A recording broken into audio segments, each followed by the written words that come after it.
பற்றி உள்ள சிறு குறிப்பை சொல்லுங்கள். மௌலானா ஜலாலுத்தீன் ரூமி ரஹ்மத்துல்லாஹி அலைஹி அவர்களை பற்றிய மிக சிறிய குறிப்பாக சொல்வதாக இருந்தால், ஃபரீதுன் அத்தார் ரஹ்மத்துல்லாஹி அலைஹி அவர்கள் சிறு வயதில் அவருடைய தந்தையார் பஹாவுதீன் ரஹ்மத்துல்லாஹி அலைஹி அவர்களோடு நடந்து வர்றாங்க. அப்படி நடந்து வரும்பொழுது அந்த சிறு வயதிலே இந்த ஃபரீதுன் அத்தார் ரஹ்மத்துல்லாஹி அலைஹி சொல்கிறாங்க, இன்னும் ஒரு ஆச்சரியம், ஒரு ஆற்றின் பின்னால் ஒரு சமுத்திரம் நடந்து வருகிறது அப்படின்னு சொன்னாங்க. அப்போ அவருடைய தந்தையார் பஹாவுதீன் ரஹ்மத்துல்லாஹி அலைஹி அவர்களும் ஒரு இல்மில் ஞானத்தில் ஒரு சிறந்தவர்களாக இருந்தாலும் கூட அவருடைய ஞானத்தை ஆற்றுக்கு ஒப்பிட்டு விட்டு அந்த சிறு வயதிலேயே அவர்கள் அந்த இறைநேசர்களே உள்ள அந்த தன்மையினால் ஃபரீதுன் அத்தார் ரஹ்மத்துல்லாஹி அலைஹி மௌலானா ரூமி ரஹ்மத்துல்லாஹி அலைஹி பற்றி சொல்லும்போது ஒரு ஆற்றின் பின்னால் வரக்கூடிய சமுத்திரம் என்று சொன்னாங்க.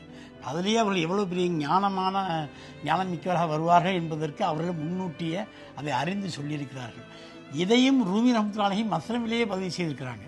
இறைநேசர்கள் என சொன்னால் விதையிலேயே விருட்சத்தை பார்ப்பவர்கள் விலாயத்தின் வேந்தர்கள் என்று அந்தளவு அவருடைய ஒரு சிறப்பு இருக்கிறது. இப்போ மஸ்னவி ஷரீஃப் அவருடைய முக்கியத்துவம் என்ன, அது சுருக்கமாக சொல்லுங்கள்.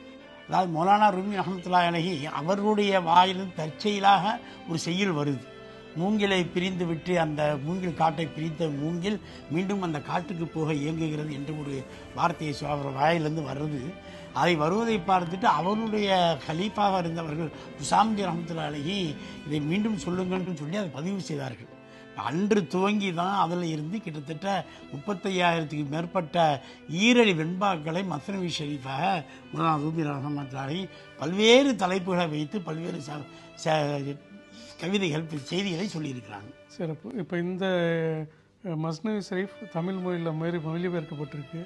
அதனுடைய வரவேற்பு தமிழ் மக்களுக்கு எந்த அளவுக்கு இருக்குது, அதை பற்றி குறிப்பாக சொல்லுங்கள். மஸ்னவி ஷரீஃப் ஆரம்பத்தில் சிறிய அளவில் சில ஆசிரியர்கள் மொழிபெயர்த்தாலும் கூட நிறைவாக மர்ஹூம் நரியம்பட்டி சலாம் அவர்களை வைத்து ஃபஹிமியா பப்ளிகேஷன்ஸ் ஃபஹிமுல்லா ஷா ரஹ்மத்துல்லாஹி அலைஹி அவர்கள் அவருடைய கலீஃபா காய்பட் அபு தாஹிர் ஹசரத் அவர் மூலமாக வைத்து நரியம்பட்டி சலாம் அவர்கள் மிகச்சிறந்த ஒரு பாரசீக, உருது, தமிழ், ஆங்கில புலமை மிக்கவர். அவர் மூலமாக அவருடைய 6 வால்யூமையும் அந்த 36க்கு மேற்பட்ட கவிதைகளையும் தமிழில் மொழிபெயர்த்தாங்க. அது வந்ததுக்கு அப்புறமா தமிழ்நாட்டிலே ஒரு தனி ஒரு எழுச்சி, இலக்கியவாதிகள், ஆன்மீகவாதிகள் எல்லாருமே சகோதர சமுதாயத்தவர்களும் அந்த சமுதாயம் தாண்டி அதை வாசிக்கிறாங்க, அதை பார்க்குறாங்க, அதை மேற்கோளும் காமிக்கிறாங்க. எந்த அளவு என்று சொன்னால் ஒரு சின்ன ஒரு சுவாரஸ்யமான விஷயம் சொல்லணும். ஆனந்த விடலில் வரக்கூடிய ஒரு வலைபாய்வையில் ஒரு சகோதர சமுதாயத்தை சொல்கிறாரு, இன்னும் ரூம் இன்னும் என்னம்லாம் சொல்லியிருக்கிறார் அப்படின்ட்டு. அந்தளவு அவருடைய பெயர் பிரபலமாக கொண்டு இருக்கிறது, எல்லோரும் இன்னும் அறிந்திருக்கிறார்கள். ரொம்ப சந்தோஷம். மஸ்னவியின் காதலராக நீங்கள் அறியப்படுறீங்க. மஸ்னவியை கொண்டு சேர்க்கக்கூடிய பணியில் உங்களுடைய பணி ரொம்ப முக்கியமாக இருக்குது.